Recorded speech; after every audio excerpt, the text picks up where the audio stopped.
Alléluia. Amen. Que Dieu vous bénisse. Amen.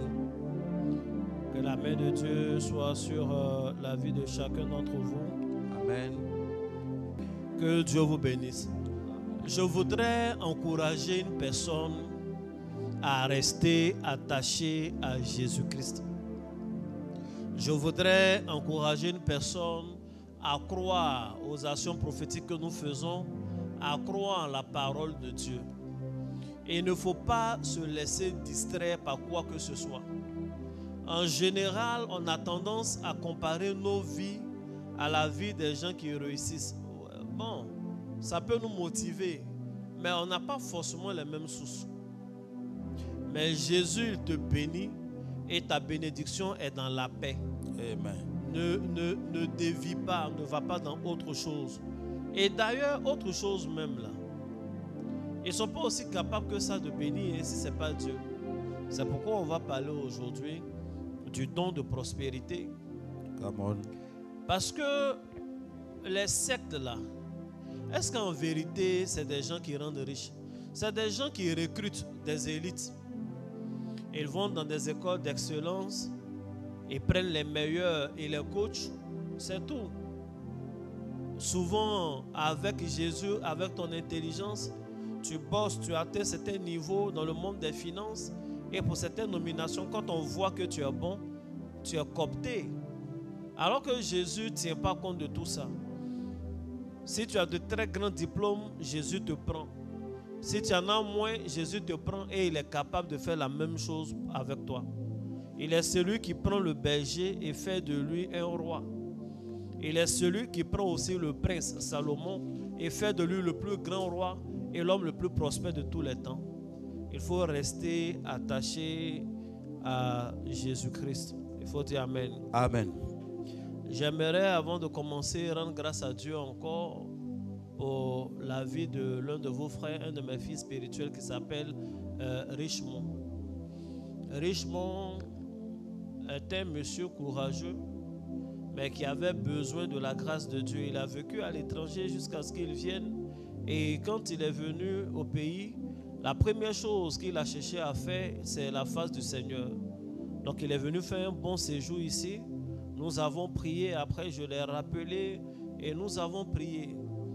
L'intention qu'il avait, il voulait mettre sur place un centre de formation de football.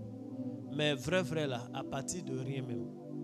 À partir de rien, les seules choses qu'il avait, c'était sa foi, sa détermination et sa connaissance. Sa connaissance du monde du football, c'est-à-dire la pratique de la chose. Et toutes les personnes, les contacts, les gens sur qui il comptait, quand il est venu, vous savez, la vie est comme ça. Quand on sent que tu ne peux plus aider les gens, on te tourne le dos et les gens lui ont tourné le dos, mais Jésus ne lui a pas tourné le dos. Le Amen. témoignage pour aller vite, c'est qu'il a pu, par la grâce de Dieu, obtenir la bonne documentation. Il a pu, par la grâce de Dieu, ouvrir un centre de formation qui n'a même pas un an. Et en moins d'un an, ces éléments qu'il forme sont sollicités. Et sollicités au plus haut niveau. Parce qu'il a voulu quand même former les tout petits, des gens qui font école et études à la fois. Donc il sait comment s'y prendre. Et le samedi, je rendais le témoignage disant qu'ils ont pris l'une de ses filles dans l'équipe nationale de la Côte d'Ivoire, équipe féminine, U12 ou U15, je ne sais plus trop. Et elle allait jouer une compétition. Malheureusement, nos filles ont perdu en demi-finale, mais ce n'est pas rien. Ils ont pris avec lui également deux de ces éléments qui ont été dans l'équipe et de grands acteurs de notre victoire. Eux, ils ont été les vainqueurs, champions d'Afrique de, comment on appelle, de U15. Ce n'est pas rien pour quelque chose qui vient de commencer. Et il m'a partagé les photos, j'ai vu de très belles photos. Il y avait une photo, il y a un gros truc, on dirait un chèque, je ne sais pas.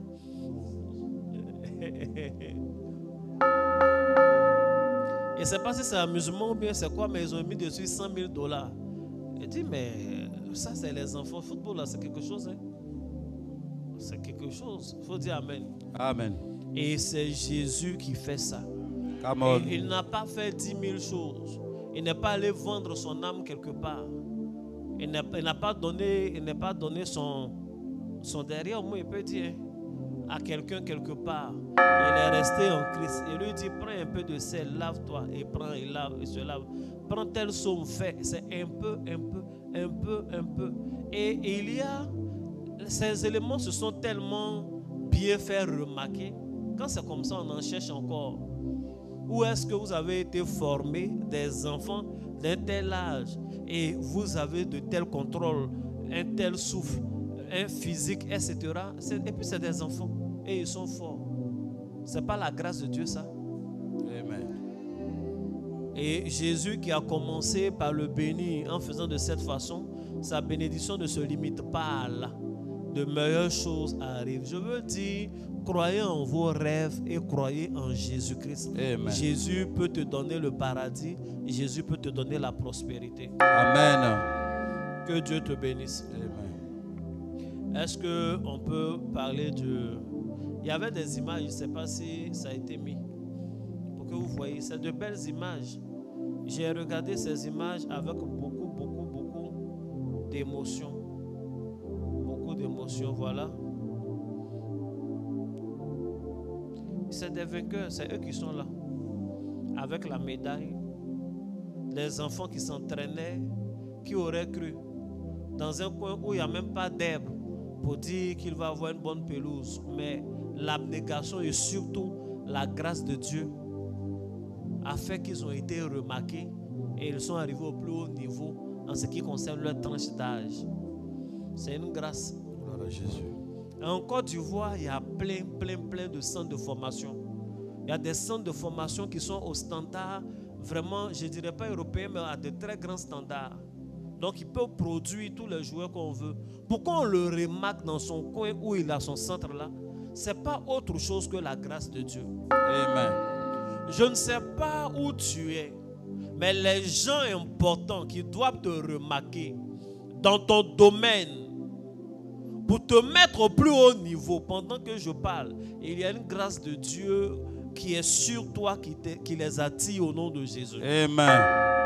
Ton talent sera exposé aux yeux des nations au nom de Jésus. Amen. Ton talent sera exposé aux yeux des grands au nom de Jésus. Amen. Que Dieu te bénisse. Amen. On va commencer l'enseignement du jour. Le thème du jour, c'est les dons divins. Et nous avons commencé hier par des définitions, par une grande généralité, par beaucoup d'explications. Et cela nous a conduit aussi à parler des dons spirituels, disant que, en général, quand on parle des dons divins, tout de suite, les gens pensent aux dons spirituels. Et j'ai dit que c'était normal parce que Dieu est esprit avant tout. Et c'est normal qu'il donne des dons spirituels. Et nous avons pris le passage de 1 Corinthiens 12. Nous l'avons lu à partir du verset 7 et 10. Et on a vu l'ensemble des dons spirituels que nous avons classés en 3 grands groupes. Les dons de révélation, de puissance et d'inspiration. Et nous avons expliqué. Nous avons également dit que ce n'est pas tous les dons d'ailleurs. Il y a des capacités surnaturelles que Dieu donne. Et des exemples clés ont été donnés. Il faut dire Amen. Amen. J'ai aussi dit que nous parlons de façon plus générale de dons divins. On ne parle pas juste de dons spirituels. On ne parle pas juste des dons du Nouveau Testament parce que Dieu n'a pas commencé à faire des cadeaux à l'humanité à l'effusion du Saint-Esprit. La vie en elle-même est un don. Notre doxa, notre paradigme, si il peut parler ainsi, de cette série d'enseignements, c'est un passage biblique que je vais lire. Jean 3, verset 27. Jean 3, verset 27, la Bible dit, Jean leur répondit, personne ne peut avoir quoi que ce soit si Dieu ne le lui a pas donné. Personne ne peut avoir quoi que ce soit si Dieu ne le lui a pas donné. Donc tout ce qu'on a en vérité est un don divin. Amen. Mais il y a des dons qu'il est convenable d'épingler, d'étudier, de comprendre. Et c'est ce que nous avons commencé hier. Hier, nous avons commencé par dire que le premier don que Dieu nous fait, c'est le don de la vie, le souffle de vie que Dieu nous donne. Et on a lu beaucoup de versets. Job 10, verset 12, tu m'as accordé ta grâce avec la vie. Genèse 2, verset 7, l'Éternel Dieu forma l'homme de la poussière de la terre et il souffla dans ses narines un souffle de vie et l'homme devint un être vivant. Il faut dire Amen. Amen. Donc c'est de cela que nous avons parlé, que c'est Dieu qui nous donne la vie. La vie est donc précieuse. Il faut en prendre soin. Il faut en prendre soin en ayant une bonne hygiène de vie. Une bonne hygiène de vie et un bon comportement. Il faut montrer, il faut savoir que tu n'as pas une vie secours. Tu vois, il faut prendre soin de toi. Il faut te mettre en sécurité. Il faut faire du sport, il faut manger sain, il faut se reposer.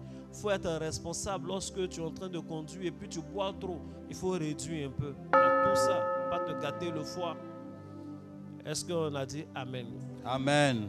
Et aussi, un verset qui nous a aidés, nous avons dit, pour prolonger la vie en dehors de tous ces conseils, assez de sagesse qui a été donnée, il faut honorer ton père et ta mère. Cela vaut pour les parents biologiques, tout comme pour les parents spirituels. Et c'est vrai, la sagesse donne une vie. Je vais lire, pour terminer avec ce résumé, Proverbe 9, verset 10 à 11, la Bible dit, le commencement de la sagesse, c'est la crainte de l'Éternel. Et la science des saints, c'est l'intelligence. L'intelligence va parler maintenant. Elle dit, c'est par moi que tes jours se multiplieront et que les années de ta vie augmenteront. Donc c'est par l'intelligence et la sagesse que tes jours vont se multiplier et que tes années vont s'augmenter. Il y a la grâce de Dieu, mais il faut être sage, il faut être intelligent. Ne te mets pas en danger pour rien. Que Dieu te bénisse. Tu vas prendre la Bible, on va commencer maintenant. Ça, c'est le résumé d'hier.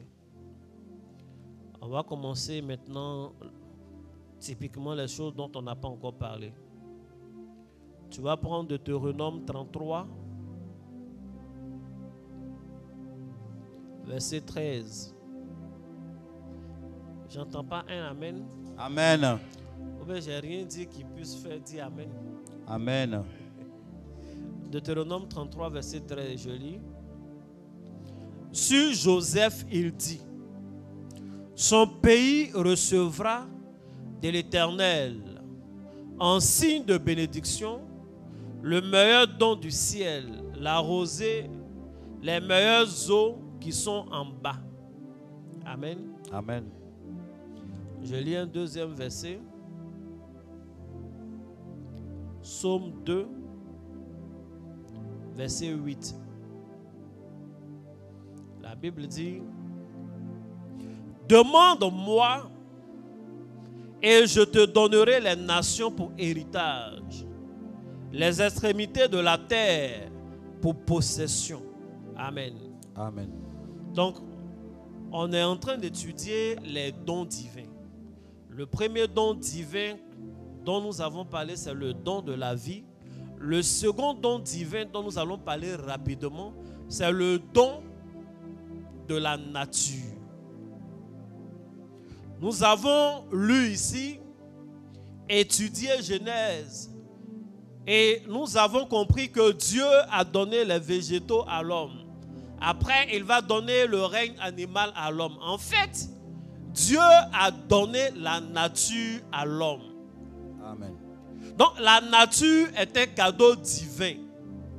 Dans le verset que nous venons de lire, en disant des bénédictions, la bénédiction qui va concerner Joseph, la Bible dit, Dieu lui donne la meilleure des bénédictions, la rosée du ciel. Amen. Le meilleur don du ciel, la rosée, les meilleures eaux qui sont en bas. Donc la nature elle-même est un don que Dieu fait à l'humanité. Amen. Les saisons sont un don que Dieu fait à l'humanité. Le fait qu'il pleuve dans ta région, De fait qu'il y ait des cours d'eau, cela est un don. Il y a des activités qui ne peuvent pas avoir lieu s'il n'y a pas une certaine collaboration de la nature. Il ne peut pas avoir de pêcheurs dans une zone où il n'y a pas d'eau. Vrai ou faux? Yes. Tu ne peux pas prospérer dans des travaux champêtres si les saisons ne sont pas bonnes, si la terre n'est pas riche. C'est des choses qu'on sait déjà, mais pour lesquelles souvent il est important de dire merci à Dieu. Moi, quand je prie, souvent je dis merci à Dieu pour la Côte d'Ivoire. Un pays où tout ce qu'on sème pousse. Un pays où du sud au nord, de l'est à l'ouest, les terres sont bonnes. Chaque région est propice à quelque chose. C'est pas une bénédiction ça? Amen. Le pays est béni naturellement. Le pays est béni en termes de ressources minières. Maintenant, tout le reste là, c'est nous-mêmes notre affaire de gestion. Si on veut donner tout à d'autres gens, c'est nous-mêmes notre problème. Dieu n'a pas venu faire notre politique sociale pour nous. Amen. Amen. Come on. Come on. Si Dieu nous a donné la terre fertile aussi et qu'on ne veut pas s'aimer quelque chose, Dieu n'a pas venu s'aimer pour nous. Il te donne la semence. Si tu veux, tu sèmes. Si tu veux, tu manges tout. L'année prochaine, tu vas voir ce que tu vas avoir. Amen. Amen. Bref. Donc, la nature est un don. Dieu a donné la terre au Fils de l'homme. Maintenant, ma question, toute la terre que Dieu a donnée au Fils de l'homme, où est ta part de la terre? Où est ton terrain? Où est ta parcelle? Où est le terrain que tu sais que c'est ton terrain? Il y a ton nom. Il y a ton nom sur le titre de propriété est définitif. Où est ta part de terrain? Il a donné la terre à tous les hommes. La grande terre, on est 7 milliards. Mais ta part est où? La Bible dit dans Psaume 2, verset 8, « Demande-moi et je te donnerai les nations pour héritage et les extrémités de la terre pour possession. » Dieu est intéressé que tu profites du don naturel qu'il a donné. Amen. Bien-aimé, le fait d'avoir une parcelle est une bénédiction. Amen. Et tu dois mettre dans tes prières, demander. Yes. Il y a des gens qui ont laissé les champs que leurs parents leur ont donnés, tout en brousse au village là-bas. Parce que tu as Abidjan ici. C'est un don que tu as méprisé. C'est un don que tu as méprisé. C'est vrai. Il y a des gens qui sont nés dans de bonnes familles. Quand je dis de bonnes familles, pas forcément riches, mais dans votre famille, vous êtes des chefs de terre. Aujourd'hui, les gens sont en train de lotir toutes les terres partout. Toi, tu es en ville, tu as des moyens. Tu ne vas pas aider la communauté à lotir les terres. C'est des gens qui quittent ailleurs, qui donnent leur argent. Demain, ils seront propriétaires de ton village. Tu vas dire quoi? Tu as méprisé le don naturel. Tu as méprisé le don naturel. Et il y en a qui sont pires, ils sont tellement malhonnêtes.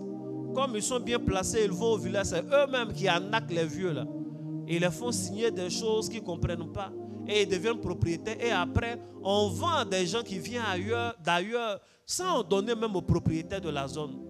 Demain, à cause de toi, cette mauvaise façon de faire, ça va avoir des conflits entre tes parents et ceux qui sont venus s'installer, mais qui auront tous les droits de se manifester puisque tu leur as vendu. Comportement d'Ésaü. Tu vends le droit de naître en secret et puis tu veux venir lutter la bénédiction. Tu ne dois pas mépriser les dons naturels. Tu ne dois pas mépriser les dons naturels. Tu ne dois pas mépriser les parcelles. Tu ne dois pas mépriser la forêt. Tu ne dois pas mépriser le cours d'eau. C'est parce que nos autorités souvent ne sont pas bien enseignées par leurs pasteurs, par leurs imams, qu'ils vivent des vies, ils prennent des décisions qui polluent nos eaux. C'est vrai, papa. Ils ne réalisent pas que c'est un don que Dieu nous a fait. Ils donnent tous nos biens à des gens souvent qui viennent d'Asie et qui utilisent des produits toxiques pour empoisonner notre sous-sol. Et les villageois boivent l'eau, ils sont en train de mourir dans des coins. Le don divin que Dieu nous a donné, on a profané et c'est en train de créer la mort.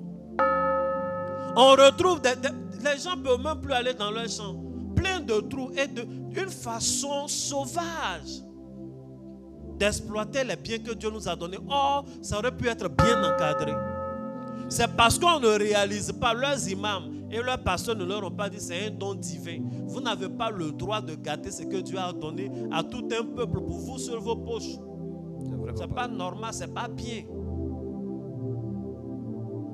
Est-ce que c'est bien? Non, c'est pas normal. Que Dieu te bénisse. Amen. Tu vois, quand tu prêches bien, quand tu prêches la vérité biblique, on dit non, tu dis trop la vérité. Mais il faut dire la vérité. Un message qui ne concerne en rien ce qui se passe n'est pas un message pertinent. Il faut être pertinent quand on prêche. Que Dieu te bénisse. Amen. Et les dons naturels ont un aspect spirituel aussi. Les choses que Dieu nous donne, ce n'est pas seulement pour notre bien-être, comment on appelle, physique, c'est aussi pour nos besoins spirituels. Et on peut utiliser les choses naturelles dans notre adoration. On peut utiliser l'eau par exemple pour faire des libations. On peut utiliser des plantes pour faire des adorations en donnant les végétaux à Dieu. Tout ça là j'ai enseigné. On peut parler à la terre. On peut parler au feu. Les éléments naturels sont un don de Dieu dans l'adoration de Dieu et la réalisation de notre vie. Amen. Et l'année passée, j'ai enseigné sur le trousseau divin. Quand un père doit mettre au monde un enfant, il prépare son trousseau. Et le trousseau que Dieu a préparé pour nous, c'est toute la nature. Et dans cet enseignement, j'ai tout détaillé avec la terre, avec l'eau, avec les plantes, avec temps, comment on fait, et les versets. Fais recours à cet enseignement-là. Tu vas comprendre l'usage du don de la nature. Que Dieu te bénisse. Amen.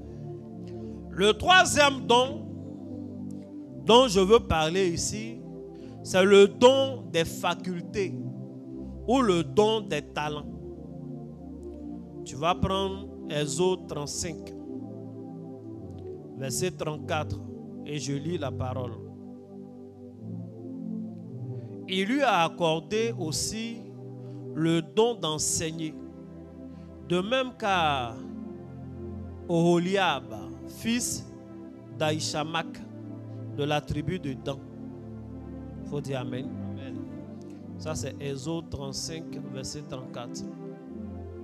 Je vais lire Exode 31, verset 2 à 5.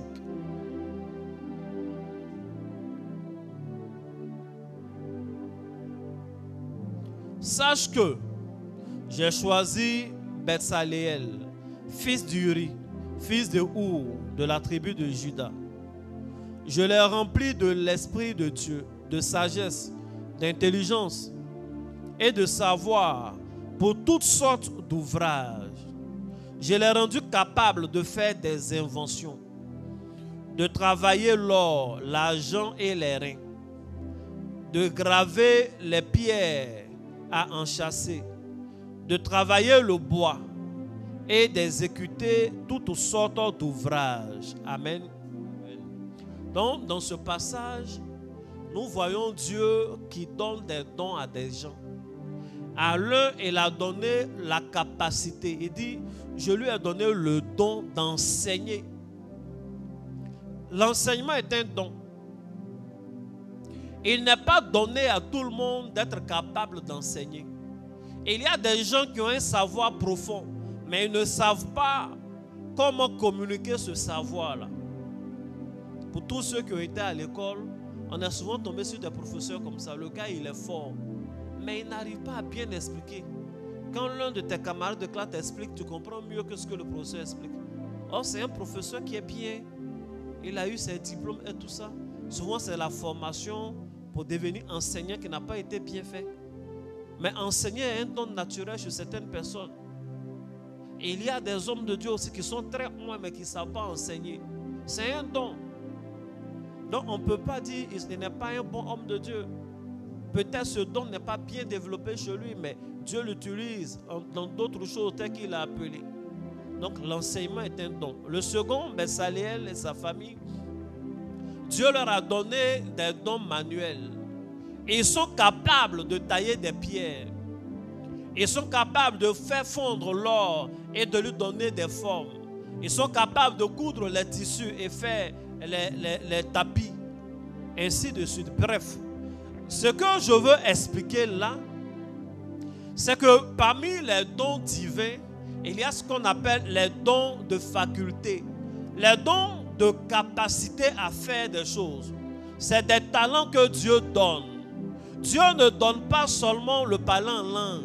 Dieu donne à des femmes de savoir cuisiner. Amen. Dieu ne donne pas seulement le don de prophétiser. Dieu donne le don du relationnel à des gens. C'est un don. Il y a des gens qui ont le contact facile. Tu le mets dans n'importe quel milieu, il se fait des contacts, il sait parler aux gens. Savoir parler aux gens, avoir le relationnel est un don divin. Ce n'est pas donné à tout le monde. Savoir faire la cuisine est un don. Être joli, c'est un don. Amen. Savoir s'habiller est un don que la plupart des baoulés n'ont pas. Mais c'est un don. Que Dieu te bénisse. Amen. Il y a des gens qui ont un sens du management naturel. Il a un sens de la gestion de ressources humaines naturelles. Et en fait, ce dont je suis en train de parler, c'est des talents. Et en termes de talents divins, il y en a de deux types. Il y a des talents innés et il y a des talents acquis. Amen. Les talents innés, c'est ce avec quoi tu es né. Come on. Tu es né avec naturellement. Il y a des gens qui n'ont jamais été dans un centre de football, mais qui sont de très bons footballeurs. En fait, depuis lui, il a su marcher et courir, il est bon. Il sait dribbler naturellement. Il suffit qu'il regarde une action, un geste technique, et puis il arrive à reproduire naturellement. C'est un don inné. Il y a des gens qui savent danser naturellement. Naturellement, c'est un don qu'il a. Tu mets n'importe quelle musique, il te la danse. Je pense à mon frère, prophète Isaïe. Come on. Tu mets n'importe quelle musique, il te la danse. C'est un don. Que Dieu te bénisse. Amen. Donc, c'est un don naturel. Et souvent, chez des gens des pays un peu développés, ils savent détecter le talent de l'enfant. Et l'orientation qu'on donne à sa vie dépend de ça. Parce que le don inné, le don même de façon générale, le talent, c'est ce que Dieu te donne pour ne pas que tu meurs de faim sur la terre où il t'a envoyé. Amen. Quand Dieu t'envoie sur la terre, il ne met pas l'argent dans ta main. Il ne met pas la nourriture dans ta bouche. Il t'équipe dans ton sang même des dons naturels.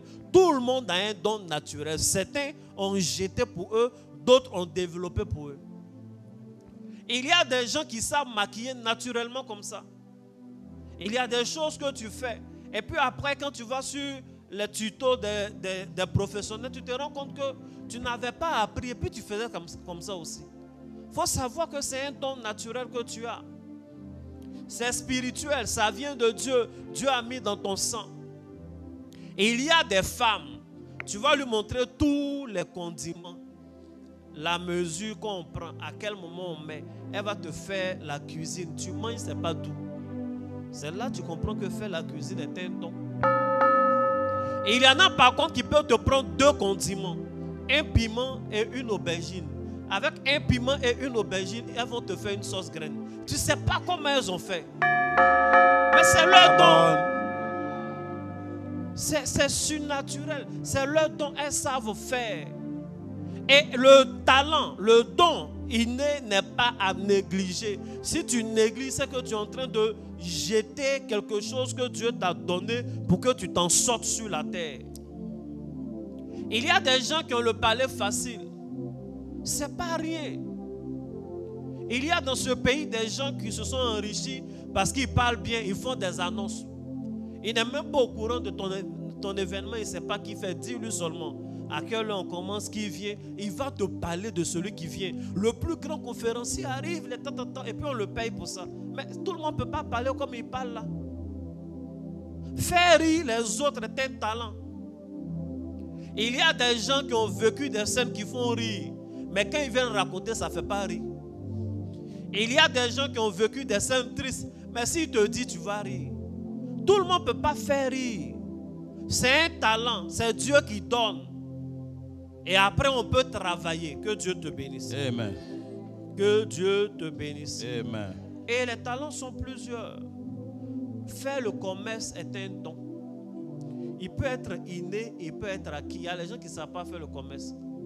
Quand lui, il vend, tout reste en crédit. Parce qu'il ne sait pas encaisser. Les sentiments là sont trop hauts qu'il doit encaisser. Tu vois, non? Et tous ses proches savent. Donc, dès qu'il est un article, tout le monde vient prendre. Ils savent qu'ils ne vont pas payer. Amen. Amen. Il faut te revoir. Hein? Donc, il y a des dons innés et il y a des dons acquis. Les dons acquis sont des choses que Dieu a permis que tu apprennes à faire. Les dons acquis peuvent s'acquérir justement à l'école classique, dans une école professionnelle ou en apprenant auprès d'un maître, en étant apprenti quelque part auprès d'un maître. Ce que tu as appris à faire dans ta vie, Dieu a permis que tu apprennes parce que c'est avec ça qu'il veut que tu t'en sortes. Les dons de faculté, les talents ont deux rôles. Le rôle de servir Dieu et le rôle de nous enrichir. C'est ce que tu sais faire là. C'est avec ça que tu dois servir Dieu. Ce que tu sais faire là, c'est avec ça que tu dois t'enrichir. Amen. Que Dieu te bénisse. Amen. Tu sais préparer, viens faire un peu à manger. Les derniers samedis. Dans un système bien encadré, il faut dire Amen. Amen. Que Dieu te bénisse. Amen. On peut avancer, non? Amen. Come on. Il faut savoir que si tu méprises tes talents, tu es en train de mépriser le Dieu qui te les a donnés et tu es en train de cracher sur ta destinée. Il ne faut pas t'amuser avec ce que tu sais faire. Est-ce que tu réalises que ce que tu sais faire, ce n'est pas tout le monde qui sait faire? Yes. Ce n'est pas tout le monde qui sait faire. Et il y a des choses que tu viens apprendre, même les dons acquis. Si tu n'as pas de prédispositions naturelles en toi, c'est difficile. Il y a des gens qui ont fait 5 ans, 6 ans dans un atelier de couture, ils veulent apprendre. Jusque-là, même pédaler. La machine à coudre, ils ne savent pas pédaler. Il y en a qui viennent au bout d'un mois et te font déjà des patrons. Il y a la détermination, mais il y a des prédispositions. Tout le monde ne sait pas dessiner. Tout le monde ne sait pas chanter. Il y a forcément quelque chose que tu sais faire que tout le monde ne sait pas faire. C'est un talent, il ne faut pas négliger. Tout le monde ne sait pas faire le commerce. Tout le monde n'a pas le sens des affaires. Il n'y a personne sur la terre qui soit dépourvu totalement de talent. Tout le monde a un talent. Il faut identifier ton talent. Il faut savoir que c'est pour servir Dieu et c'est pour t'enrichir. Amen. C'est comme ça. Est-ce que les gens ne dansent pas aujourd'hui pour s'enrichir? Dessin tu fais là, d'autres font, ils sont riches. Pas t'amuser. Tu sais marcher. Il y en a qui marchent, on les paye. Come on. Dès l'instant que tu as identifié que c'est un talent et que c'est un don divin, ton comportement vis-à-vis de la chose même change. Et dès que ça change, tu as une vision particulière. C'est comme ça. Que Dieu te bénisse. Amen. Que la main de Dieu soit sur ta vie. Amen. Le 4e don dont nous allons parler, je veux m'appesantir sur le don de prospérité. Mais pourquoi je vous parle de tous ces dons-là qui ne sont pas mineurs, qui sont importants? Parce que tous ceux-là, en réalité, travaillent à notre prospérité. Amen. La nature, les éléments naturels que Dieu met à notre disposition, les talents que Dieu met à notre disposition, mais c'est ça qui va nous conduire à la prospérité. Amen. Vrai ou faux? Donc il faut qu'on avance de cette façon. Le 4e don dont je veux parler, c'est le don des hommes. Dieu donne des hommes à des personnes. Dieu donne des femmes à des personnes. Dieu donne l'homme. C'est Dieu qui donne l'homme. Amen. N'oubliez pas que nous avons lu dès le départ qu'un homme ne peut avoir quelque chose si cela ne lui a pas été donné par Dieu du ciel. Donc tu ne peux pas avoir un ami. Tu ne peux pas avoir une épouse. Tu ne peux pas avoir un enfant, un employé, un homme, si ce n'est pas Dieu qui te l'a donné. Amen. Donc en vérité, les hommes qui sont dans ta vie sont des dons. Le don des hommes. On va lire quelques passages. Et on va aller vite quand même. Pour que je reste dans mon temps. Genèse 30, verset 20. Je lis la Bible. Léa dit, Dieu m'a fait un beau don. Cette fois, mon mari habitera avec moi, car je lui ai fait 6 fils. Et elle appela du nom de Zabulon. Amen. Amen. Genèse 30, verset 20, Léa dit, Dieu m'a fait un beau don. Cette fois-ci, mon mari habitera. Pourquoi elle dit ça? Elle dit, Dieu m'a fait un beau don au moment où elle vient d'accoucher. Cela nous permet de comprendre que l'enfant qu'elle vient de faire là est un don. Donc, les hommes que Dieu nous donne sont des dons. On est en train de parler du don des hommes. Et ces personnes-là nous sont données par l'accouchement biologique. Tu vois, les enfants que tu as là, que toi-même tu as accouché, sont des dons. Des enfants que Dieu t'a donnés. Tu es devenu aujourd'hui leurs parents. Ce n'est pas toi-même qui les as accouchés biologiquement, mais tu es leurs parents. En fait, le fait d'être parent est une grâce de Dieu, quelle que soit la forme par laquelle tu es ce parent-là. Amen. Si tu as été parent en accouchant, si tu as été parent en adoptant, si tu as été parent en étant tuteur légal, une tante, nous on est en Afrique. Souvent là, on fait puis on te donne. C'est ton enfant, c'est un don quand même. L'enfant de ton cousin qui est décédé, de ta soeur qui est décédée, c'est un don. C'est un don que Dieu t'a donné. Elle dit, Dieu m'a fait un beau don. Amen. Donc c'est un lieu, je donne cet enseignement pour que tu comprennes que ça ne vient pas des circonstances. Même la grossesse, qu'au départ tu as dit, ah, ce n'était pas désiré. C'est Dieu qui a donné. C'est vrai, c'est toi qui as fait. Mais c'est Dieu qui a donné. En faisant, tu es en train de dire à Dieu, je suis candidat. Je suis candidate, lui aussi il a donné. Faut bien dire come on là. Donc, nos enfants sont des dons que Dieu nous fait. Une fois que tu réalises que cet enfant-là, c'est un don de Dieu, la manière de le voir, la manière de l'éduquer, la manière de t'investir dans sa vie doit changer. Il faut dire Amen. Moi, je prêche toujours, je dis, vos enfants, prenez soin d'eux. Au 21e siècle, là, que Dieu pourvoie à tous vos besoins. Mettez-les dans les meilleures écoles possibles. Aujourd'hui, quand on met son enfant à l'école, ce n'est pas juste à cause des professeurs, mais c'est pour la qualité du contenu d'enseignement. Mais en même temps, on est en train de préparer un genre de, comment on appelle, de cercle d'amis à nos enfants. Bien sûr, si ton enfant est dans l'école où le préfet a son enfant, ou le ministre a son enfant, tu vois qui deviennent les amis de ton enfant. C'est comme ça. Là où tu fais tes études, c'est là que tu fais des amis. Et c'est comme ça, c'est dès ce bas âge-là que les cercles commencent à se former. Ils se rendent des visites. Ils font des anniversaires. Tu vois un peu, non? Des partenariats d'affaires demain peuvent sortir.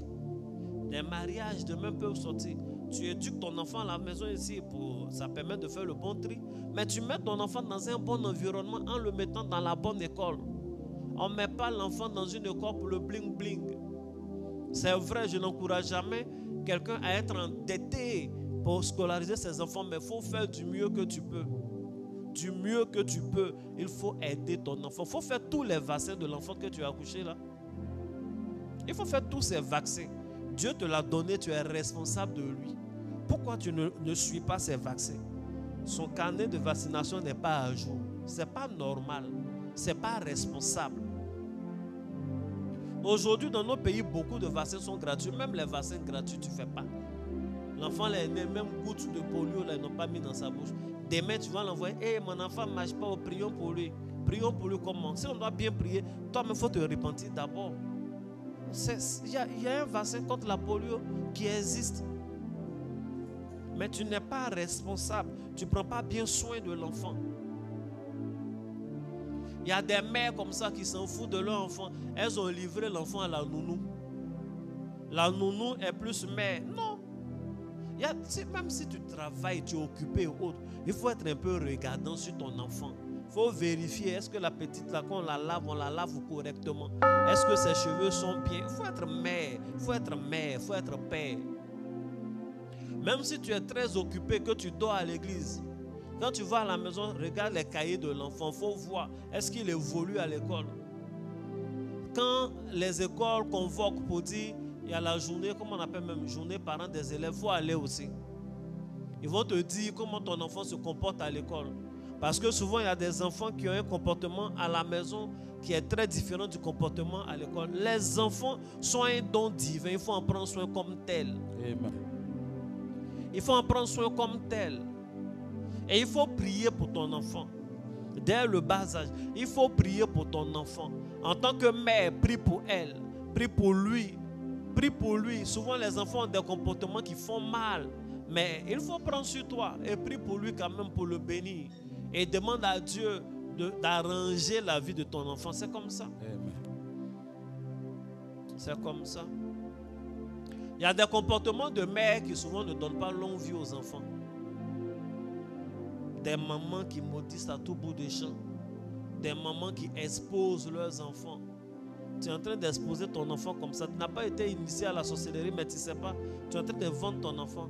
Eh, moi, mon fils, là, il est comme ça. Il n'est pas bon. Son affaire de femme. Ah, il faut lui parler. Et puis, prie pour lui. Faut pas. Et puis, c'est à qui même tu dis ça? Aux femmes qui ne l'aiment pas, là. À tes propres soeurs qui souvent, ou nièces et autres, qui souvent ont lutté même pour ne pas que tu fasses enfant. Dieu t'a permis de faire l'enfant. C'est auprès de ces personnes-là, tu t'en vas exposer encore ton enfant. Il faut te ressaisir. Que Dieu te bénisse. Amen. Donc, je vais lire le reste et puis on va arriver sur le don de... Sur le don de quoi? De prospérité. Donc, le don des hommes. Proverbe 19, verset 14. La Bible dit, on peut hériter de ses pères une maison et des richesses. Mais une femme intelligente est un don de l'Éternel. Amen. Donc, enfant, c'est un don. Mais la femme même qui va faire l'enfant là, c'est un don de l'Éternel. Come on. Mais vous savez, affaire de femmes là, Satan aussi donne. Satan donne femme. Il y a des femmes, il y a des hommes, quand tu les épouses, tu viens de plomber pour 5 ans, pour 10 ans, ta vie comme ça. Le don de l'Éternel, c'est une femme intelligente. Il dit, on peut hériter de ses pères une maison et des richesses. Ça, tes parents peuvent te donner. Mais une femme intelligente est un don de l'Éternel. Épouser une femme, c'est choisir une destinée. Amen. La femme que tu as épousée là, elle a un impact puissant sur ta destinée. C'est pourquoi on ne dit pas à Dieu, Seigneur, donne-moi cette femme-là. Il faut prier. Si tu aimes une femme, il faut prier. Mais on prie pour le mariage. On prie pour le mariage. Mais on ne prie pas les yeux fermés, c'est tout. On ouvre l'œil et puis tu pries. Seigneur, tu as fermé trop tes yeux. Quand tu vas ouvrir, là, c'est que tu cherchais là. Elle s'est mariée ailleurs, Dieu a fait non. Il faut dire Amen. Amen. Et moi, je bénis le Seigneur parce qu'au-delà du don de prophétie, don d'enseigner que Dieu m'a donné aussi une femme intelligente. Amen. Ça, Dieu a fait. Que Dieu te bénisse. Amen. La femme que, ça je parle à ceux qui ne sont pas encore mariés. La femme derrière qui tu es là, tu es en train de la draguer depuis là. Il faut savoir que c'est ta destinée, tu es en train de draguer comme ça. Donc il faut bien regarder, il faut bien comprendre ce que je suis en train de dire. Le monsieur qui est derrière toi, non, tu sais, je t'aime. Il faut bien le regarder. C'est la destinée qui veut te prendre là, qui est en train de te draguer comme ça. Donc ce genre de choix ne se font pas à la légère. Il faut réfléchir, il faut prier, puis il faut bien regarder. Parce que jusqu'à ce que la mort vous sépare là, c'est long. Hein? Tu es en train de prier pour avoir une longue vie. Donc, faut bien faire. Que Dieu te donne une femme intelligente au nom de Jésus. Amen. Que Dieu révèle l'intelligence de ta femme au nom de Jésus. Amen. Que Dieu te bénisse. Amen. En général, les femmes intelligentes ont gros front. Non, les gens sont en train de regarder leur front ici. Non, c'est pas un critère, mais il a dit ça comme ça. Que Dieu te bénisse. Amen. Juge, chapitre 11, verset 3. Et Jephthé s'enfuit loin de ses frères, et il habita dans le pays de Tob. Des gens de rien se rassemblaient auprès de Jephthé et faisaient avec lui des excursions. Des gens de rien. Dans ce passage-là de Juge 11, il y a un monsieur qui s'appelle Jephthé qui vit en famille, mais en fait dont la mère n'a pas été épousée légalement. Il est même l'aîné. Et ses frères vont comploter contre lui. Ils vont dire, celui-là, il ne va pas hériter avec nous. Ils vont mettre une pression forte, faire des complots, et il a compris que s'il ne partait pas de la maison, il risquait sa vie. Alors, il va partir. Il n'avait absolument rien. Il n'était rien. Et des gens qui lui ressemblaient. Des gens de rien à Tob vont se réunir autour de lui et ils vont constituer une équipe. Et ils faisaient des excursions. Eux seuls savent ce qu'ils faisaient. Mais d'abord, ça commence comme un genre de gang. Mais c'est des gens de rien, des gens qui on ne compte pas.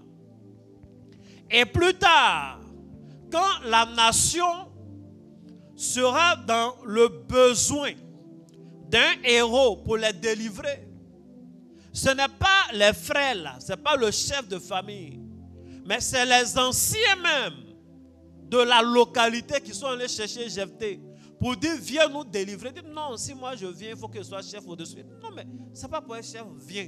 Si on arrive avec l'adversaire, tu seras notre chef.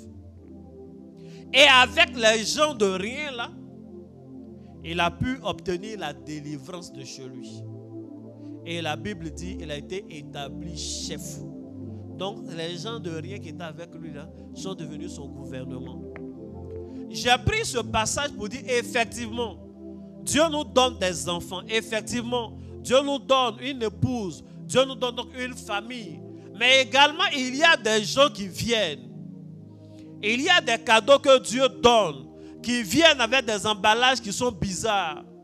Tu regardes l'emballage, tu ne peux pas faire confiance. Des gens de rien. Des gens qui viennent, qui souvent ne sont même pas vus comme des gens fréquentables. Mais Dieu te les donne. C'est un don de Dieu. Demain, ça va te servir. J'ai pris ce passage pour dire à une personne, ne néglige personne. Il ne faut pas négliger quelqu'un. Amen. Comme je le dis, le philosophe ivoirien a dit, ne négligez jamais un homme qui respire encore. Amen. Dès l'instant qu'il respire, il ne faut pas le négliger. Oui, apparemment, c'est un homme de rien. Mais c'est l'homme de rien là qui peut te sauver. Amen. Souvent, c'est le vigile qu'on insulte tout le temps. Lui, là, c'est un vaurien. C'est lui qui sauve le tonton le jour où il a fait sa crise d'AVC. C'est lui qui l'a sauvé. Ce n'est pas la petite servante qui était chez Naaman là, qui lui a montré le chemin par lequel il a été guéri. Yes. Il ne faut pas mépriser l'homme. Même si tu es le PDG, respecte le DG jusqu'au vigile. C'est des humains, on ne sait jamais. Souvent quand on fait des complots contre toi, là, c'est jamais un grand qui vient te dire. C'est souvent les gens que tu méprises, c'est un qui vient te dire, ah boss, vraiment, moi je suis ici, tu ne m'as rien fait de mal, mais voici ce qu'il y a. Il faut respecter tout le monde. Il y a des gens qui méprisent jusqu'à ils méprisent son chauffeur. Mais tu t'amuses mal. Il ne faut jamais mépriser son chauffeur. Il ne faut jamais mépriser son cuisinier. Il ne faut pas les mépriser. Hein. Ou bien tu ne tiens pas à la vie. Le gars qui prépare, tu manges. Et puis toi, tu... Le monsieur qui prend le volant, c'est lui qui te conduit, tu es assis derrière. Il faut faire doucement avec lui. De temps en temps, donne-lui des primes. Donne-lui des primes. C'est comme ça. Et c'est des gens de rien là qui vont aider Jephthé à s'en sortir. Yes. Le dernier verset pour parler du don des hommes, c'est dans Jean 4, verset 10. C'est Jésus qui parle. Il dit, Jésus lui répondit, si tu connaissais le don de Dieu, et qui est celui qui te dit, donne-moi à boire, tu lui aurais toi-même demandé à boire, et il t'aurait donné de l'eau vive. Ici, c'est la conversation entre Jésus et la femme samaritaine. Au départ, Jésus est vu juste comme un juif, et ensuite, suite aux prophéties qu'il donne à la dame, il est vu comme un homme de Dieu, comme un prophète. Donc, c'est l'homme de Dieu qui est en train de parler à la dame et qui lui dit, si tu savais, moi, là, je suis quel genre de don dans ta vie, ce n'est même pas moi qui allais insister pour que tu me donnes à boire. Amen. Amen. J'ai pris ce passage pour aller vite, pour te faire comprendre que nous, les hommes de Dieu, nous sommes un don pour vous. Amen. Un homme de Dieu est un don. Amen.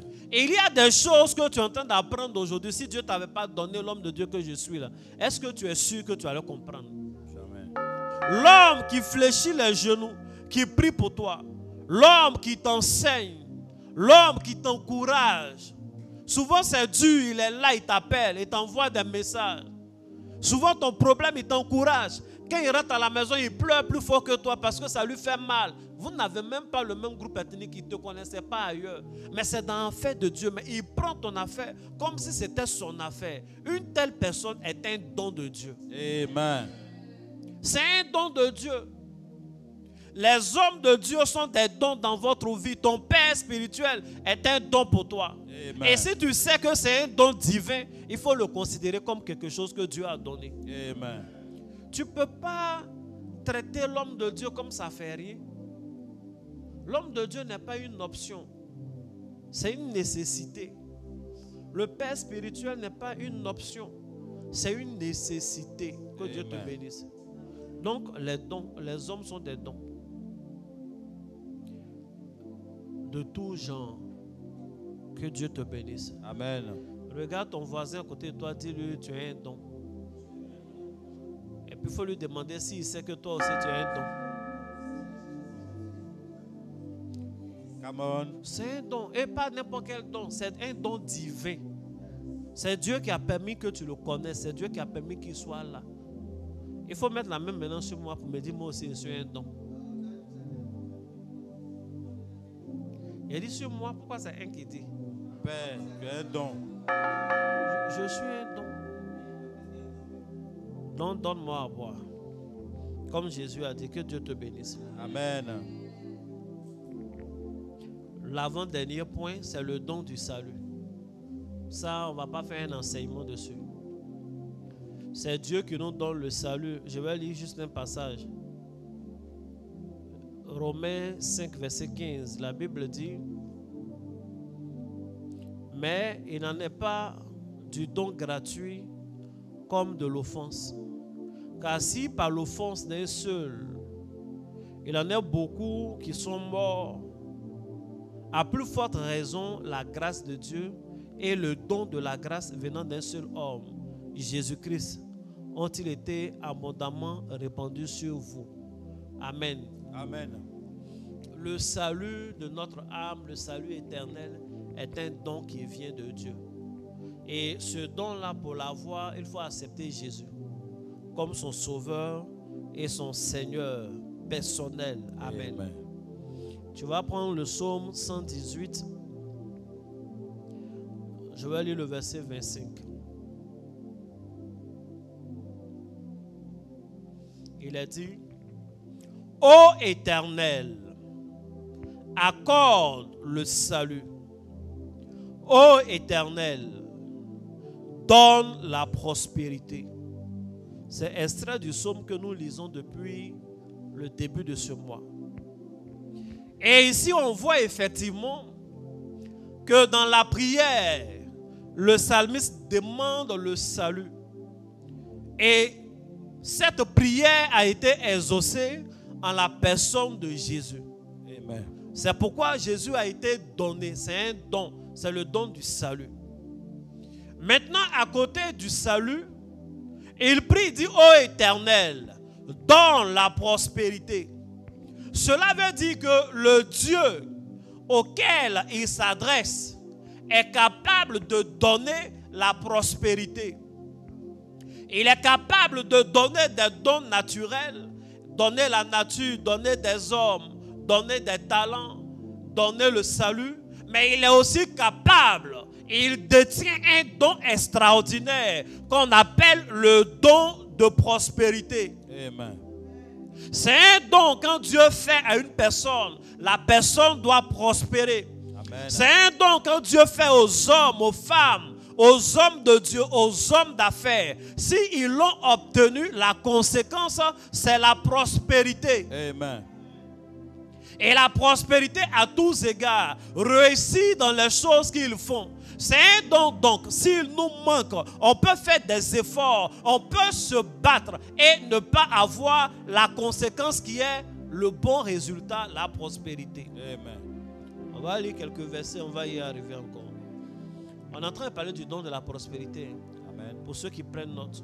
Amen. Ecclésiaste, chapitre 5, verset 19.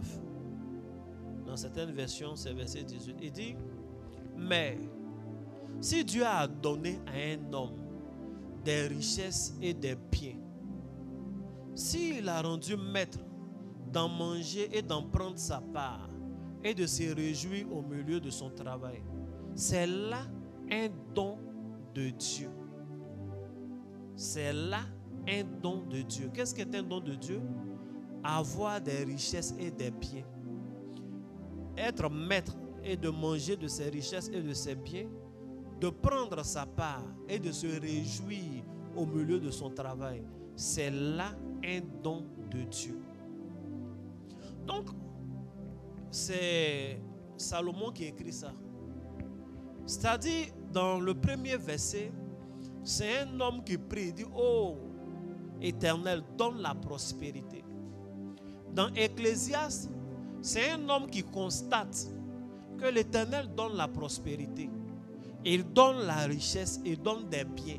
Et il donne à l'homme de pouvoir profiter de cela, d'en jouir au milieu de son travail. C'est un don de Dieu, c'est Dieu qui donne. Voici ce que Salomon dit. Amen. Amen. Donc cette prière est une prière fondée. Parce qu'effectivement, la prospérité, la richesse, ça vient de Dieu.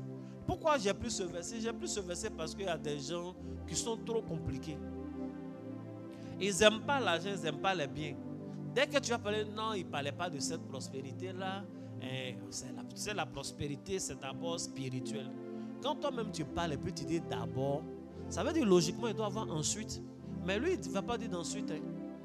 C'est d'abord, c'est premièrement spirituel. Et deuxièmement.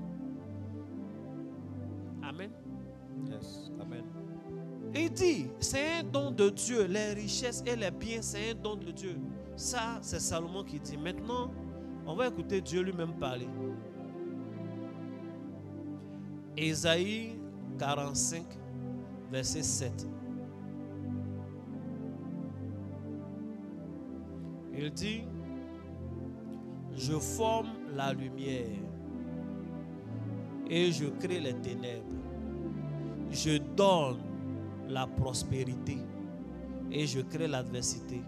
Moi, l'Éternel, je fais toutes ces choses. Voici ce que lui-même il dit, il fait.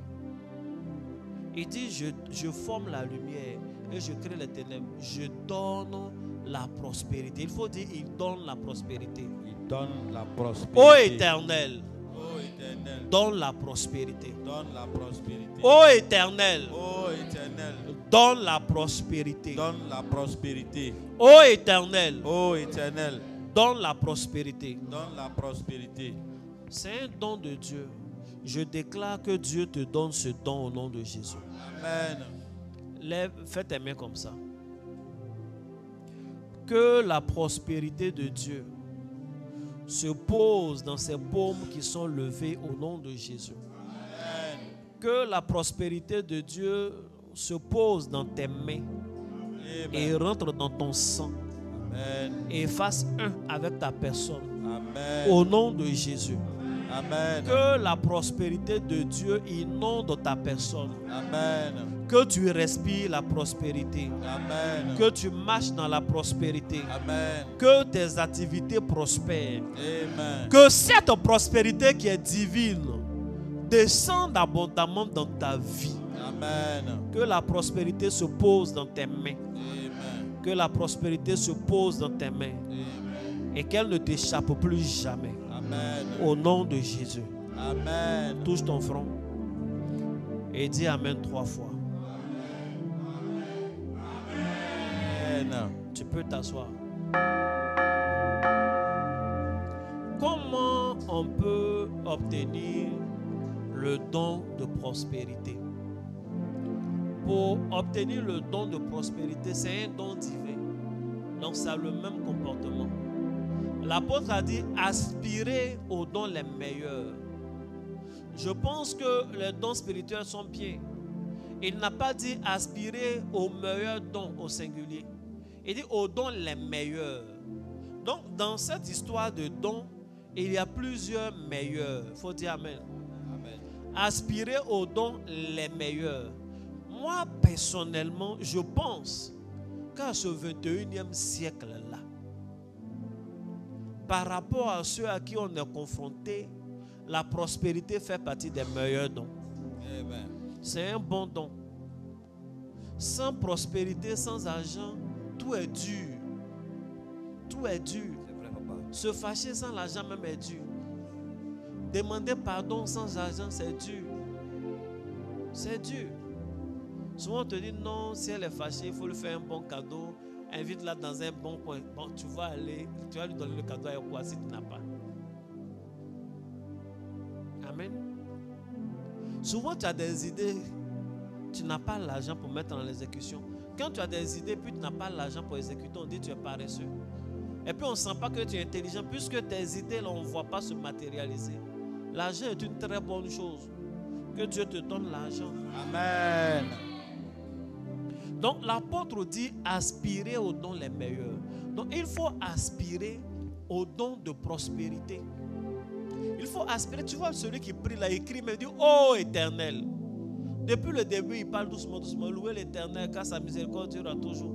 Il parle louer l'Éternel. L'Éternel nous a secourus, tu me poussais. Mais il arrive sur prospérité. Il dit oh Éternel, donne la prospérité. Il ne s'est pas amusé avec ça. Il faut y aspirer et puis il faut demander. Il y a des gens qui n'aspirent à rien. Ils ont mal compris certains versets qui disent non, ne demande pas ce qui est trop élevé. Si tu arrives à satisfaire tes petits besoins, c'est suffisant. C'est un problème de compréhension. C'est un problème de compréhension. Est-ce que Dieu lui-même là, pour 2 hommes seulement, pour un couple, qu'est-ce qu'il a fait? Il a donné 4 fleuves. Pour un couple, il a donné tout un jardin en Éden. Combien d'animaux de compagnie? Il leur a donné un zoo à ciel ouvert. Pour un seul couple, pour Ève, parce que c'est les femmes qui aiment les bijoux, il lui a donné le pays d'Avila, où il y a l'or, où il y a le bdellium, où il y a toutes les pierres précieuses. C'était pour les 2 au départ. Toi, on parle d'abondance, tu dis non, non, non. La Bible dit le Fils de l'homme est venu mourir pour nous, afin que nous ayons la vie, l'abondance. L'abondance est une bonne chose. On n'est pas venu sur terre pour survivre. Tu es venu pour vivre.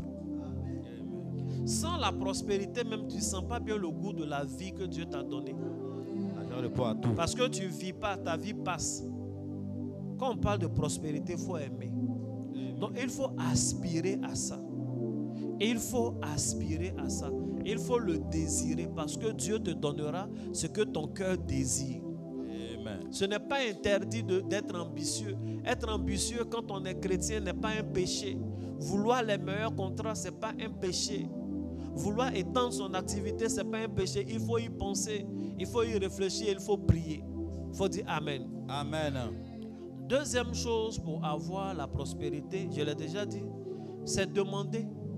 On a lu quand on commençait le psaume chapitre 2, le verset 8. C'est Dieu lui-même qui parle. Et il dit quoi? Demande-moi. Il n'a pas dit demande-moi. Si. Verset 2, il dit demande-moi qu'est-ce que je vais faire. Je vais te donner, demande-moi et je te donnerai les nations pour héritage, les extrémités de la terre pour possession. Donc quand la Bible dit demandez, l'on vous donnera, il y a la prospérité dedans. Quand tu es en train de prier, il faut demander la prospérité à Dieu. Le psaume 118 que nous lisons est une prière. Et dans cette prière-là, la prospérité a été demandée à Dieu. Tu as le droit de dire à Dieu de te rendre riche. Tu as le droit de dire à Dieu de faire marcher ton commerce. Tu as le droit de dire à Dieu de te donner une grande clientèle. Tu as le droit de dire à Dieu de faire prospérer ta carrière. Regarde, tu as le droit de dire à Dieu, tu veux faire le palais de la culture, tu veux faire des concerts dans de grands coins. Si on dit non, quelqu'un chante ça là, c'est leur problème. Si tu chantes à l'église, déjà l'essentiel, c'est ton rôle, c'est de célébrer Dieu. Mais on peut célébrer Dieu dans la grande foule. On peut célébrer Dieu au stade. Ça glorifie Dieu. Ça glorifie Dieu. Dieu a dit, si vous avez du monde, c'est alors que l'on verra que vous êtes mes disciples. Lui-même, Jésus se promenait avec toute une foule. Il faut dire Amen. Amen. Tu as le droit de prier, de dire à Dieu de te permettre d'être le pasteur d'un méga church. Que Dieu te bénisse. Amen. Parce que ça aussi, c'est de la prospérité. Non seulement numérique, spirituelle, mais aussi financière. Parce que il faut que l'église soit puissante. Quand tu vois des églises qui ont plein de cars et qui ont leur chaîne de télé, tout ça là, c'est bon. Les gens l'ont prié pour ça. Ils ont travaillé, mais avant ça, on prie. Donc quand tu pries, il faut prier pour la prospérité. Il faut prier pour la prospérité. Qu'est-ce que tu fais? Demande à Dieu de bénir la chose. Demande à Dieu de te donner des clients de qualité. Des clients de qualité. Demande à Dieu de te permettre de faire des concerts privés. Des concerts privés. Souvent, un concert privé chez l'ambassadeur te donne plus d'argent qu'un concert public populaire dans un stade, dans un quartier populaire. Et puis, ça te donne plus de contacts. Il y a des artistes qui ont eu plus d'argent parce qu'ils sont allés chanter à l'anniversaire de l'enfant comment on appelle, du président de l'Assemblée nationale. Ce qu'ils ont eu là-bas, la dépasse, ce qu'ils ont eu comme billet de tous leurs concerts. Il faut demander ce genre de choses, il faut prier. Et la prospérité aime les gens qui l'aiment. Que Dieu te bénisse. Amen. Et puis, je vais conclure. La prospérité aime les sacrifices. Yes.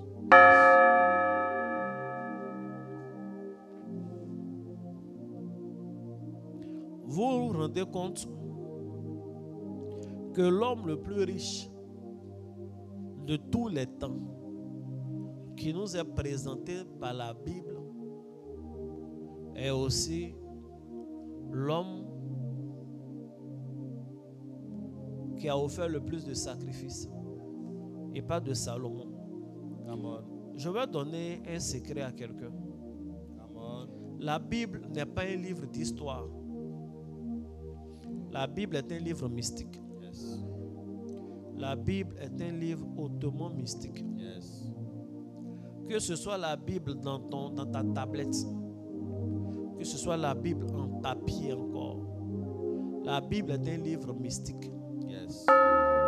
Il n'y a personne qui décide de lire la Bible et qui est seul. Dès que tu commences à lire la Bible, il y a du monde avec toi.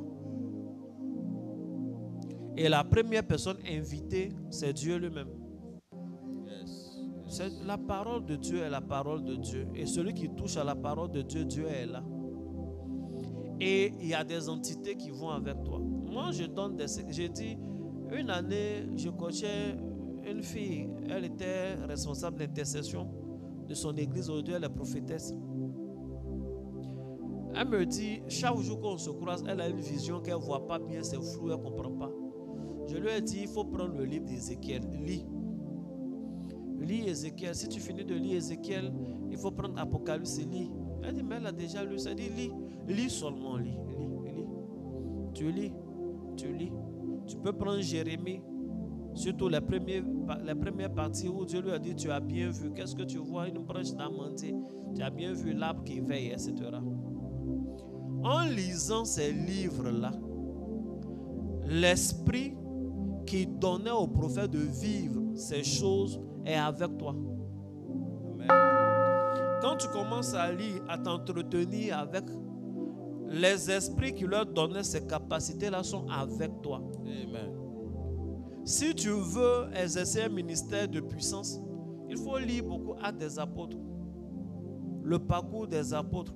Pour quelqu'un qui lit vraiment Actes des apôtres, à tous les coups, tu deviens zélé. Amen. Le zèle te revient. Si tu te rends compte que tu es en train de perdre le zèle, tu n'évangélises plus comme avant, gagner des âmes commence à tomber, bien aimé, il faut lire Actes des apôtres. Il faut lire beaucoup. Si tu es une femme et puis tu commences à perdre de ta féminité, tu es là, non, moi je ne suis pas trop les histoires. C'est vrai, je suis marié, mais je ne suis pas trop sexe. Est-ce que si un gars vient te draguer et n'a pas de sexe même, tu vas accepter? Tu ne vas pas accepter. C'est vrai, papa. Donc tu as accepté, lui qui venait te draguer là, il t'a bien prévenu qu'il a un sexe, tu as accepté, tu savais. Il faut composer avec ça. Maintenant tu mets ça de côté, tu dis non, moi je ne suis pas trop sexe, si c'est... Non, il faut être sexe. Come on. Maintenant si tu sens que tu commences à perdre les petits chichis, ça ne te vient pas naturellement, il faut lire beaucoup Cantiques des Cantiques, tu lis. Tu vois que tu as perdu ce truc là où on fait des compliments, on apprécie son homme, on apprécie sa femme, ça t'a quitté. L'esprit romantique là, tu n'as plus ça. Il y a l'esprit romantique dans la Bible. Il faut lire Cantiques des Cantiques. Ça va te donner l'esprit. Quand on lit, ça donne l'esprit de la chose. Come on. Maintenant, tu veux être riche, non? Il faut lire les livres de Salomon. Et puis, il faut aller dans Roi. Il faut étudier la vie de Salomon. Amen. Pendant que tu es en train de lire, je suis en train de donner les topos. J'ai élargi. C'est vraiment pas de don de prospérité, mais j'ai élargi et je reviens sur le don dont je suis en train de parler. Tu étudies la vie de Salomon. Tu lis ses livres de sagesse. Tu lis. En lisant les esprits qui sont dans le livre là, parce que la Bible est plus puissante que les grimoires là. Amen. La Bible est plus puissante que les livres d'Harry Potter. Yes. Ou bien c'est parce que ta Bible ne bouge pas seule, tu ne crois pas. C'est puissant, il faut lire. En lisant, ce qui est va se manifester, va te donner la capacité et la grâce d'obtenir les mêmes résultats. Que Dieu te bénisse. Amen. Et que sa main soit sur ta vie. Amen. Et il faut prier. Il faut faire des prières par formule. Ça attire la prospérité. J'ai donné une prière. J'accepte l'abondance et toutes les bonnes choses qui viennent à moi. Yes. J'ai donné encore et encore 4 fois. Ce n'est pas n'importe quelle prière. C'est des prières qui rendent riches. Comment toi, un chrétien qui aspire à la prospérité, tu peux faire un mois entier sans faire au moins le psaume 23 une seule fois? Tu as un problème. Ce n'est pas parce que le psaume 23 est devenu un psaume très populaire qui n'a plus de puissance. Amen. Donc tu es là, tu cherches d'autres psaumes. Jusqu'à quand tu cherches psaume 151 même, 152, tu es obligé d'aller chercher des livres. Ce qui est là est suffisant. Ce n'est pas parce que le psaume 23 est un psaume puissant pour la prospérité. L'Éternel est mon berger, je ne manquerai de rien. Quelqu'un qui répète, je ne manquerai de rien. Je ne manquerai de rien. Ce psaume-là est trop bon pour la prospérité. Yes. Tu ne peux pas faire un mois entier sans lire au moins une fois le psaume 23. Et puis venir me dire, non, moi j'aspire à la prospérité. Tu vas te battre, tu vas transpirer. Je vous ai déjà enseigné. Il y a le pain de la peine. C'est pas ça? Yes. Et puis il y a le pain de la grâce. Le pain de la peine, c'est le pain qu'on mange, on ne peut pas dormir. Tu ne dors pas ou tu luttes. Tu manges à la sueur de ton front. Nous voulons manger par la grâce de Dieu. Amen. Quand tu as la grâce de Dieu, tu transpires moins et puis tu manges bien. Amen. Mais sans la grâce, tu transpires beaucoup. Ce que tu obtiens même, tu te soignes avec. Tu manges, tu n'es pas rassasié. C'est bon. Donc tu dois faire le psaume 23. Dieu merci, tu sais lire. Tu peux écouter de temps en temps. Il faut faire jouer dans ta maison. Quand les enfants finissent de regarder leur dessin animé, là, tu prends le YouTube, là, souvent ils sont là. Dimanche avant d'aller au culte ou bien après le culte, tu mets le psaume 23, ça lit, ça passe, tout le monde entend dans ta maison.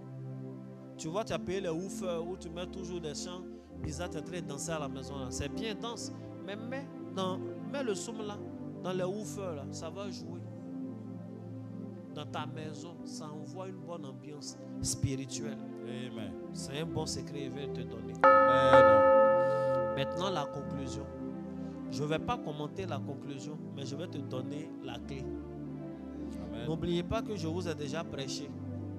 Dieu n'ouvrira jamais pour toi une porte pour laquelle il t'a déjà donné la clé. Amen. Dieu ne peut pas te donner une clé de la porte, tu es arrêté devant. Et puis, tu attends, il n'a qu'à venir ouvrir. Dieu n'est pas ton boy. Il est ton Père, il est ton Seigneur. Il t'a donné la clé, ouvre. Et la prière va te conduire devant la porte de la prospérité. Amen. Mais seul le sacrifice l'ouvrira. Amen. La prière n'ouvre pas la porte de la prospérité. La prière te conduit devant la porte de la prospérité. Et c'est le sacrifice qui l'ouvre. C'est comme ça. Amen. C'est ce qui fait que beaucoup sont dans des opportunités, mais ça ne se concrétise pas. Yes. Parce que tu n'actives pas la clé. Je vais te lire 2 passages. Et je veux que tu comprennes très bien. Sincèrement, écoute très bien. Ça va te permettre de comprendre. Proverbe 23, versets 4 à 5. Proverbe 23, versets 4 à 5. Est-ce que quelqu'un est en train de bien écouter? Ne te tourmente pas pour t'enrichir. N'y applique pas ton intelligence. Veux-tu poursuivre du regard ce qui va disparaître? Car la richesse se fait des ailes. Et comme l'aigle, elle prend son vol vers les cieux. Ça ne te parle pas? Je relis. Ne te tourmente pas pour t'enrichir. N'y applique pas du tout ton intelligence. Veux-tu poursuivre du regard ce qui va disparaître? Car la richesse se fait des ailes. Et comme l'aigle, elle prend son envol vers les cieux. C'est Salomon encore qui parlait. L'homme le plus riche de tous les temps et en même temps l'homme le plus sage. Il dit, tu vas te fatiguer, appliquer ton cœur, ton intelligence à chercher l'argent, la prospérité. La prospérité, l'argent qu'elle a là se fait comme des ailes et il s'envole comme l'aigle, il va partir. Tu veux te fatiguer pour rien. Oh, je viens de te dire qu'il faut aspirer à ça. Donc, la réponse est là. La prospérité n'est pas faite pour être poursuivie. L'argent n'est pas fait pour être poursuivi. La prospérité et l'argent et tout ce qui va avec sont faits pour être attirés. Si tu poursuis l'argent, tu vas t'essouffler. Il faut attirer l'argent. Et le secret est dans ces 2 passages. Il dit l'argent là, il se fait des ailes. Et quand il se fait des ailes, il ressemble à une créature que je connais. Et il ressemble à l'aigle. Il prend son envol et il va vers les cieux. Et il va loin. L'argent que tu cherches, et il se fait des ailes. Et il ressemble à l'aigle. Et il prend son envol et il va partir. C'est pourquoi tu n'as pas l'argent. L'argent s'envole. Or, toi, tu ne t'envoles pas. Maintenant, qu'est-ce que tu vas faire? Donc, l'argent, en fait, devient un aigle qui s'envole, il s'en va. Il faut l'attirer. Tu l'attires comment? En criant son nom, en faisant des gestes. La solution est donnée par qui? Par Dieu lui-même. Par Dieu lui-même. Ce jour-là, Dieu est en train de parler à un homme qui avait été riche, mais qui a tout perdu. Qui était devenu pauvre et n'a plus de biens.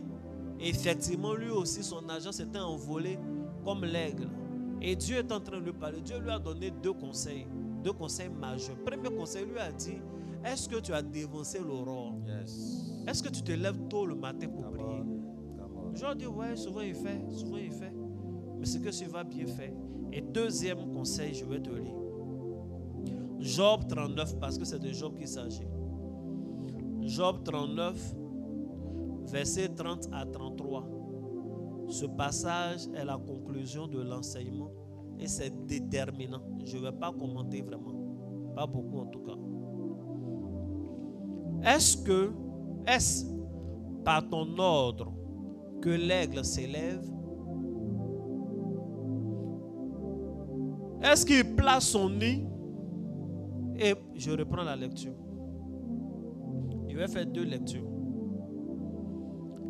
Job 39, versets 30 à 33. Est-ce par ton ordre que l'aigle s'élève et qu'il place son nid sur les hauteurs? C'est dans les rochers qu'il habite, qu'il a sa demeure. Sur la cime des rochers, sur le sommet des monts. De là, il épie sa proie et il plonge au loin les regards. Ses petits boivent le sang. Et là où sont des cadavres, l'aigle se trouve.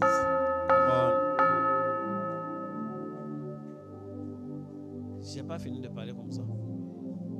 Je lis les 2 passages ensemble. Proverbe 23, verset 4. Ne te tourmente pas pour t'enrichir, n'y applique pas ton intelligence. Veux-tu poursuivre du regard ce qui va disparaître? Car la richesse se fait des ailes, et comme l'aigle, elle prend son envol vers les cieux. Donc la richesse est comme l'aigle. Donc on va remplacer l'aigle ici par la richesse dans le 2e passage. Est-ce par ton ordre que la richesse s'élève et qu'elle place son nid sur les hauteurs?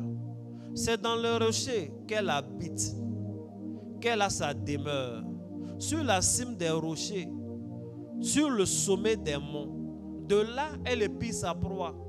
Elle plonge au loin les regards. Ces petits, les petits de la richesse, boivent le sang. Et là où sont des cadavres, la richesse se trouve. Yes, come on. Est-ce qu'on a fini de parler, non? Gloire à Jésus, gloire à Jésus. On a fini de parler. C'est pas quelqu'un d'autre qui parlait dans ce passage. C'est Dieu qui parle. Le même Dieu qui a dit, as-tu commandé au matin? Il parlait à Job, à cause de qui aujourd'hui, tous les jours à 5 heures, on se lève pour commander au matin. Toi-même avant nous, tu te lèves pour commander au matin. C'est le même qui dit, c'est là où il y a les cadavres là. C'est là l'aigle aussi se trouve. Là où il y a des cadavres, c'est là qu'il se trouve. Ces petits qui sont avec lui, hein, les aiglons, la mère prospérité et la richesse, les biens, ces petits-là, c'est le sang qu'ils boivent. Si tu veux les poursuivre, tu ne peux pas. Il est dans les cimes. Il est dans les cimes, il est dans les hauteurs et il guette. Il cherche de loin, il plonge ses regards. Et là où il trouvera du sang pour ses enfants, où il trouvera des cadavres pour ses enfants, il va venir se trouver là. Et quand il se pose, il est posé. C'est comme on attire l'aigle. C'est comme on attire la prospérité. C'est pourquoi je t'ai dit, la prière va te conduire aux portes de la prospérité, mais seul le sacrifice va ouvrir ces portes. Amen. Que Dieu te bénisse. Amen. On a fini l'enseignement du jour. Quand je prêche pour tout le monde, mais chacun comprend à son niveau spirituel qu'il a atteint. Amen. Ce que j'ai dit là, il est fini de dire. Il faut te faire aider, il faut comprendre. Il ne faut pas trop te fatiguer à courir, il faut attirer. Amen. Et nous autres, et moi, qui suis-je? Je ne suis qu'un gars qui peut t'aider à avoir des cadavres et un peu de sang pour attirer. Pour te dit à quel moment on positionne, on met où, comment on attire, comment on positionne la part. C'est important et puis ça marche. Amen. Et ça ouvre de vraies portes. Que Dieu te bénisse, que sa main soit sur ta vie. Amen. Nous avons fini notre moment d'aujourd'hui. Je tenais à conclure vraiment sur les dons divins. Demain, nous allons aborder notre sujet. Ça sera mis tout à l'heure ou demain matin dans le groupe. Mais je veux que tu lises bien ces deux passages, que tu y réfléchisses. C'est un secret que je viens de te donner. Ça doit être une culture. Que Dieu te bénisse. Amen. Tu peux faire ton offrande du soir. Shalom, à bientôt.